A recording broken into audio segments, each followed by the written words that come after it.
Zee 24 तास एक पाऊल पुढे। पुणेकरांची सुरक्षा राम भरोसेत असल्याचं दिसून येतंय।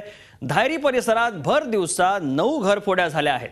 विशेष म्हणजे अवघ्या काही तासात चोरट्यांनी लाखोंचा ऐवज लंपास केलाय। या घटनांमुळे परिसरातील नागरिक सध्या भीतीच्या सावटाखाली आहेत। मागील 6 महिन्यात या परिसरात घरफोडीच्या 42 घटना घडल्या आहेत। पोलिसांच्या निष्क्रियतेमुळेच या घरफोड्या होत असल्यानं पुणेकर कमालीचे संतप्त झाले। गेल्या 6 महिन्यात 42 घरफोड्या झाल्या आहेत आणि धायरी परिसरात दिवसाढवळ्या 9 घरफोड्या झाल्या आहेत। त्यामुळे पुण्यात सध्या दरोडेखोरांचा धुमाकूळ माजलाय आणि दिवसाढवळ्या अशा घरफोड्या होत असल्यामुळे पुणेकर पोलिसांच्या निष्क्रियतेवर कमालीचे संतापले आहेत। बघूयात आपण या संदर्भातला एक रिपोर्ट। राजगुरू कुटुंबाला मोठा धक्का बसलाय। कारणही तसंच आहे। पै करून जमा केलेल्या संपत्तीवर चोरट्यांनी हात साफ केलाय। घरातून तब्बल 35 तोळ सोनं चोरट्यांनी लंपास केलाय। भर दिवसा कोणी नसताना चोरट्यांनी हे कृत्य केलंय। दरवाजाची कडी तोडून चोरट्यांनी घरात प्रवेश केला आणि कपाटात ठेवलेले दागिने लंपास केले।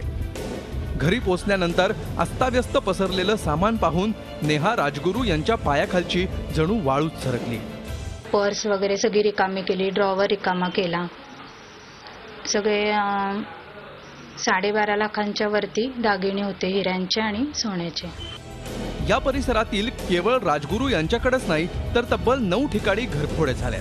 घरफोड्यांचं सत्र सुरू असताना चोरट्यांना जेरबंद करण्याऐवजी रेकॉर्डमधील टोळीनं हे कृत्य केल्याचा अंदाज पोलीस वर्तवतायत। रेकॉर्डवरचे गुन्हेगारांचं वर्णन दिसून येत आहे, तरी ते तिघही रेकॉर्डवरचे गुन्हेगार आम्ही तात्काळ अटक करण्याचा प्रयत्न करून या जेवढ्यांच्या घरफोड्या झालेल्या आहेत तेवढ्यांचा माल गेलेला असेल तो माल रिकव्हर करून आणि त्यांच्या विरुद्ध कोर्टामध्ये खटले पाठवणार आहोत। गेल्या 6 महिन्यात हवेली पोलीस स्टेशनच्या हद्दीत 83 घरफोड्या झाल्यात।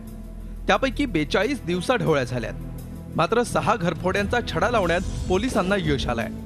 गेल्या महिन्यात कोथरूड परिसरात एक घरफोडी झाली होती। त्यावेळी शेजाऱ्यांच्या सतर्कतेमुळे चोरटे पकडले गेले होते। या ठिकाणी मात्र तसं झालं नाही। पोलीस म्हणतात त्याप्रमाणे चोरीच्या किंवा घरफोडीच्या घटना टाळण्यासाठी नागरिकांनी देखील जागरूक राहणं आवश्यक आहे। व्हिडिओ जर्नलिस्ट विकी कांबळेसह अरुण मेहत्रे, झी 24 तास पुणे। झी 24 तास एक पाऊल पुढे।